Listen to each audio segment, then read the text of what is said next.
History is but a story. The events of the past shape the future. A past that isn't there, a past that is lost. The future for One Piece is built on something that existed but is not known. No one actually fully knows what happened back there, only a select few. Our hero Luffy is going this journey not knowing about what happened in the past, but with a dream in his mind, one that we know of and another that we don't. History is a story after all. This is what Vegapunk says, and this is the day that Luffy saw the true story of the Joyboy, the day that Vegapunk revealed who the Joyboy actually is. The chapter starts with the whole world receiving Vegapunk's message in the Navy HQ, the new world. All of the Marines are panicking. Akainu is even nervous, is not talking, ready to see what Vegapunk has to say. In Mox Town, they're making fun of Vegapunk in Water 7. Everyone is shocked, the whole world. No one actually believes it. How will the whole world sink? Impel Dawn, we see Flamingo. He's just laughing and laughing. He asks Magellan, what are you gonna do if the prison gets completely flooded? He tells him, and actually reveals something important, that the sea's level rose by 1 meter, and that created a problem. Imagine the whole world. He asks Flamingo again, how many meters would it take to cover the whole world? He says most urban areas would be screwed if water levels rose just another 5 meters. He laughs and says maybe we should all evacuate. We could always go somewhere high up. He's talking about the Skypiea. This little nods to what happened before, and the Flamingo actually having a role in this. Moving forward to Fishman Island, they don't know what's happening. They're also receiving the message, and back on Egghead Island, the island of the future, the Marines are panicking. They can't believe what Vegapunk is saying. The elders are communicating, saying, eradicate the broadcast snail, snuff out every living thing you can sense. We can deal with the ramifications later. I think it's a message from Emo. Vegapunk continues and says, please humor me for a moment as I make a prediction. Assuming my sensor data is accurate, a few days from now, as I record this, an exceptionally vicious earthquake will rock the entire planet. Following this calamity, sea levels all over the world will rise by 1 meter. The same thing that they said before. A number of islands will become uninhabitable, and maturely many beaches will also be completely submerged. If this doesn't come to pass, feel free to disregard the rest of this message. Assuming, however, these events have transpired, then please pay attention to what I have to say. The earthquake I just predicted cannot be, strictly speaking, be considered a natural phenomenon. I've always naively yearned for peace and prosperity, and that brought me to what proved to be my first grave sin.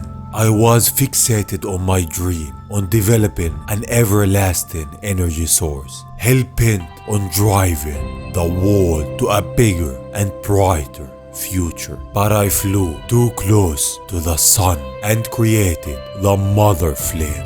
Vegapunk for the first time has revealed the Mother Flame. The Mother Flame that was used to destroy Luleja. The Mother Flame, the weapon of Vegapunk that the elders and Saturn at that moment is there to protect. It's just a fire inside. Nothing is being revealed about it. I shouldn't get ahead of myself. In order to understand where the world is heading in this same time, the giant robot has awakened. Luffy is running away from the elders with the giants, and Vegapunk continues his story while Emo and everyone else all over the planet are hearing his story. We must first address the past, specifically what happened between 900 and 800 years ago, a century-long period that most think of as a blank part of history. Fittingly, it is known as the Void Century, since all information about it has either been erased or lost, and that is true for the most part, but there is one key to unlocking some scraps and echoes from back then.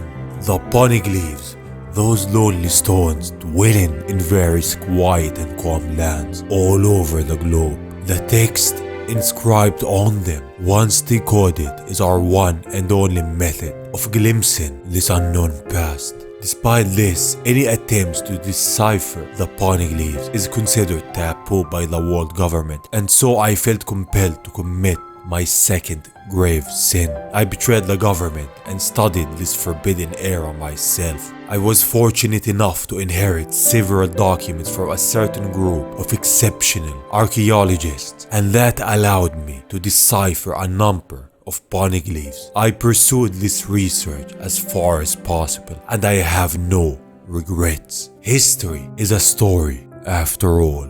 At the same time, the clouds are stretching as we see the thousand sunnies and the rest of the straw hats. Because it's stretching, they will be able to leap right into the ocean. But the story doesn't end.